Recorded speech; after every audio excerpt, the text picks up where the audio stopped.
Shrimad home remedies में आपका स्वागत है और हम आपको बताएंगे कुंभलगढ़ फोर्ट के बारे में। ये वर्ल्ड की दूसरी सबसे लंबी दीवार है। पहली तो चाइना वाली है, दूसरी हमारे पास है, हमारे हिंदुस्तान के पास है। आपने the great wall of China के बारे में तो सुना ही होगा, जो विश्व की सबसे बड़ी दीवार है। पर क्या आपने विश्व की दूसरी लंबी सबसे दीवार के बारे में सुना है? वो हमारे भारत में स्थित है। यह है राजस्थान के राजसमंद जिले में स्थित कुंभलगढ़ फोर्ट की दीवारें हैं, जो कि 36 किलोमीटर लंबी है तथा 35 फीट चौड़ी है। इस फोर्ट का निर्माण महाराणा कुंभा ने करवाया था। यह दुर्ग समुद्र तल से करीब 1100 मीटर की ऊंचाई पर स्थित है। इसका निर्माण सम्राट अशोक के दूसरे पुत्र संप्रति के बनाए दुर्ग के अवशेषों पर किया गया था। इस दुर्ग के पूर्ण निर्माण में 15 साल लगे थे।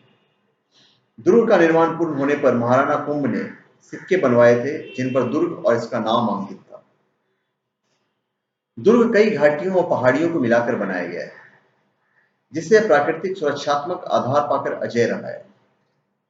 इस दुर्ग में ऊंचे स्थानों पर महल, मंदिर व आवासीय इमारतें बनाई गई और समतल भूमि का उपयोग कृषि कार्य के लिए किया गया।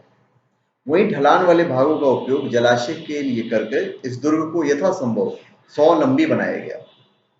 इस दुर्ग के अंदर 360 से ज्यादा मंदिर है, जिनमें से 300 प्राचीन जैन मंदिर तथा बाकी हिंदू मंदिर है। इस दुर्ग के भीतर एक और गढ़ है, जिसे कटारगढ़ के नाम से जाना जाता है। यह गढ़ 7 विशाल द्वारों और सुदृढ़ प्राचीरों से सुरक्षित है।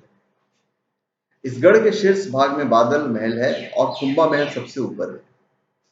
महाराणा प्रताप की जन्मस्थली कुंभलगढ़ एक तरह से मेवाड़ की संकटकालीन राजधानी रहा है।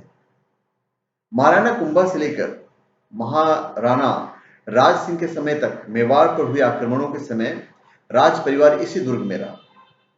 यहीं पर पृथ्वीराज और महाराणा सांगा का बचपन बीता था। महाराणा उदय सिंह को भी पन्नाधाय ने इसी दुर्ग में छिपाकर पालन पोषण किया था। हल्दी घाटी के युद्ध में हार के बाद महाराणा प्रताप भी काफी समय तक इसी दुर्ग में रहे। इसके निर्माण की कहानी भी बड़ी दिलचस्प है। 1443 में राणा कुंभा ने इसका निर्माण शुरू करवाया, पर निर्माण कार्य आगे नहीं बढ़ पाया। निर्माण कार्य में बहुत अड़चने आने लगी।